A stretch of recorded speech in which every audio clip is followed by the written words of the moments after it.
Okay, look, just to bring you up to speed, it's been a couple of days since I recorded anything directly to camera. I had two really big days which I tweeted about and got like a bazillion responses, and Mike Cannon-Brooks and Simon Holmes of Court even retweeting and asking questions. So that was really awesome, and good to raise a bit of awareness along with others about what EVs are capable of. So yeah, but it was a really big couple of days to do those kilometres. I only did it out of necessity. I don't certainly don't advocate driving distances like that for any sort of sustained periods of time. I just was necessitated. Had to do that to get to Perth, along with some time frames. Now, look, on the way, I think around Carnarvon or something like that, I think we got a screw or something in the tyre. So we've had a bit of a slow leak there, which has been manageable. Certainly the tyre doesn't go down hardly at all while you're driving. It's generally only when parked. And so we've been in Perth for a day. We got in here on Friday, which is Good Friday, public holiday, everything closed. So had just spent the day, which in hindsight wasn't a bad thing. I was really tired by the time I got here. Like I said, it'd been a good couple of, really big couple of days, and spending a day really in bed to recover wasn't probably a bit of a blessing in disguise. It's Saturday now, Easter Saturday, and I still can't find anywhere open. So Rob from Tesla Owners Club WA has done a sterling job of finding a tyre place that's open, but it's about an hour south of Perth. So, so like I said, packing up really quickly now, getting on the road, because this little tyre place about an hour south of Perth is only open, for the next little while. So I've got to get there as quickly as I can. They're doing me a huge favour, so don't want to keep them waiting. So I'll get cracking, get on the road, catch you on the next one.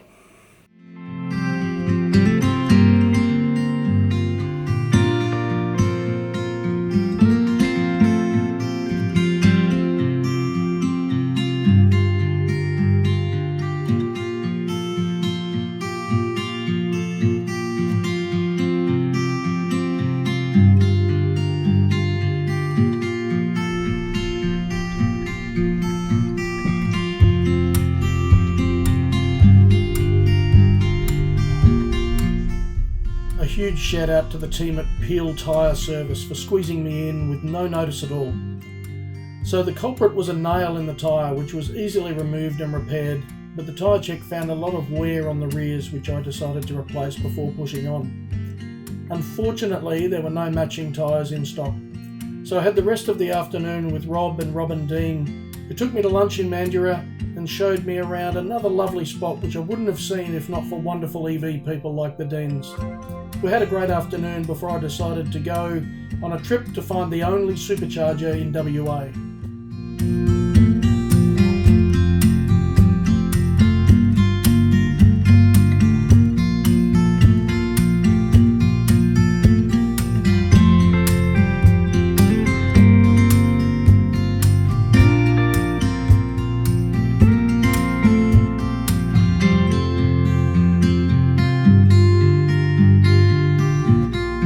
This will probably sound strange to people who supercharge all the time, but this is our closest supercharger to the west, and it's a little over 4,300 kilometres from home. It's taken us a week to get here, and this is our very first supercharge, so bearing in mind we usually see a charge rate of around 17 kilowatts and a little over 70 kilometres an hour, these numbers were just mind-blowing. Later in the evening we caught up with a couple of other well-travelled Model X's and their owners for an impromptu Tesla show and tell in Kings Park overlooking Perth.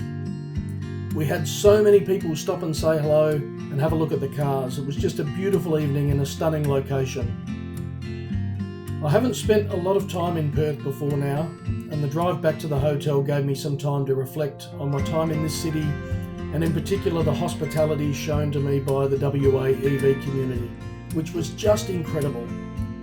Genuinely can't wait to get back to the West again, catch up with everyone, and share some EV stories over a couple of their local beers, which aren't too shabby either. The next morning it was off to get a couple of new rear tyres at Tyre Power Claremont. refuel myself at this superb cafe before heading off towards Merredin on the way to Kalgoorlie.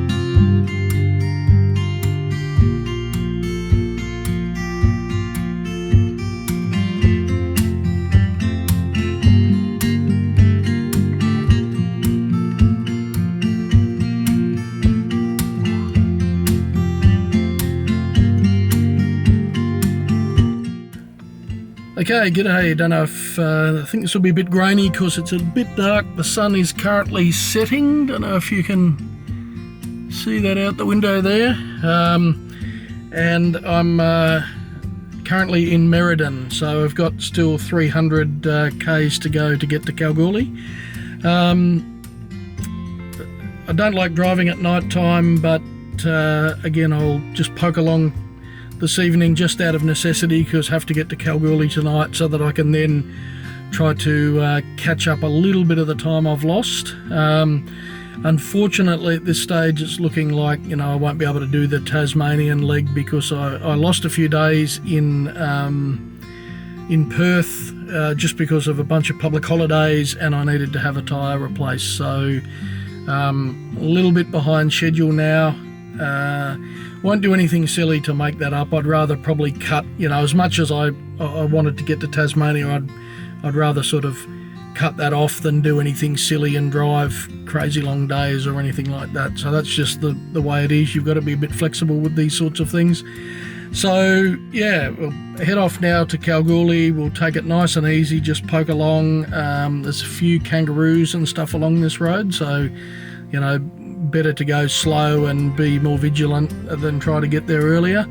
And then we'll be up bright and early again tomorrow morning and head off, but that should enable us to get to the next stop, which will then set us up for the Nullarbor the following day. But more on that in the morning. All things going well, we'll be in Kalgoorlie tonight and probably won't record anything because it'll be a bit late. We'll want to just get off to bed, and we'll see you in the morning.